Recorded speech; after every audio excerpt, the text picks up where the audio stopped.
மொழிகாத்த தலைவரையா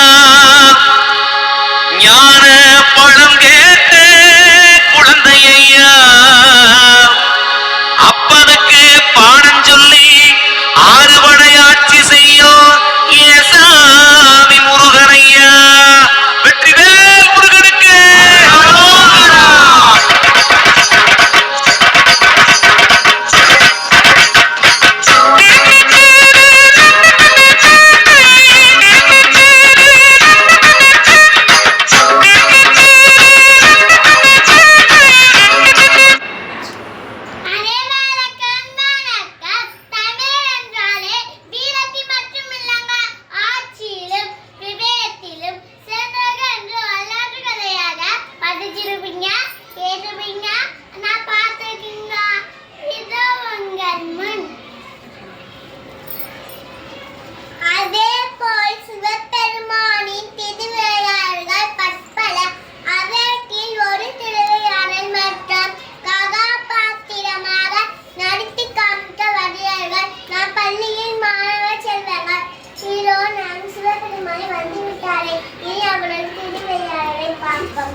பொறுப்பை கொடுத்து விட்டாயா? சரிவிடு, நான் பார்த்துக் கொள்கிறேன். தன் திருவாக்கினாலே நாம் அம்மை அப்பர் என்று சொல்லிவிட்டார்கள். அப்புறம் இந்த கனி நமக்கு எதற்கு? இனி வருங்காலம் நம் பிள்ளைகள் கையில் தான். அவர்களுக்கு இந்த கனியை கொடுத்து விடுவோமே. சஞ்சு நான் தான் முதல் பிள்ளை. எனக்கு தான் இந்த பழம்.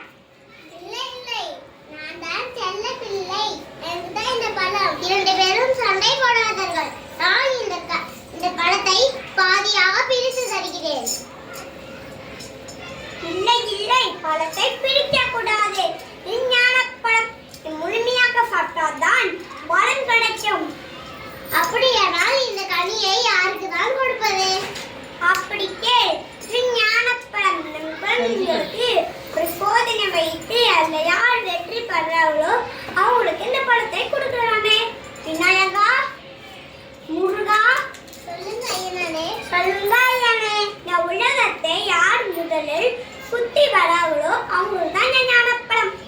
நான் தான் முதலில் சுத்தி வரப்படுவேன்.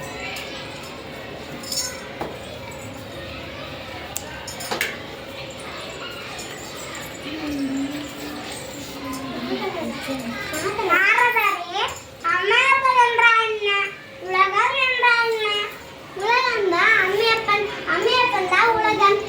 ஆமாம். அப்படியானால் தாய் தந்தையரை சுற்றினால் உலகத்தை சுற்றியது சமம் தானே? ஆமாம்.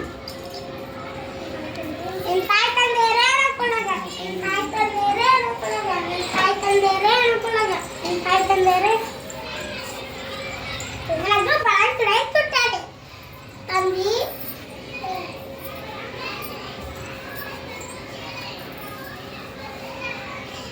தம்பி, நான் வெட்டுப்பட்டு பழத்தை வாங்கிவிட்டேன். இதோ ஞானப்பழம். என்னம்மா இது? சபாஷ். பெரியவங்களா சேர்ந்து நடத்திய நாடகமா இது? மிக்க மகிழ்ச்சி, வருகிறேன்.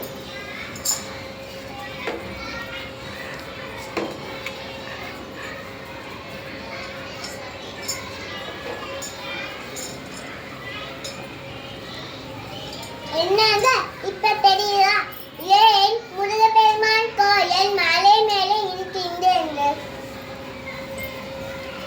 நாம் இந்த உலகிற்கு வருவதற்கு காரணம் நம் பெற்றோர்களே உலகம் அன்னையும் பிதாவும் முன்னேறி தெய்வம்.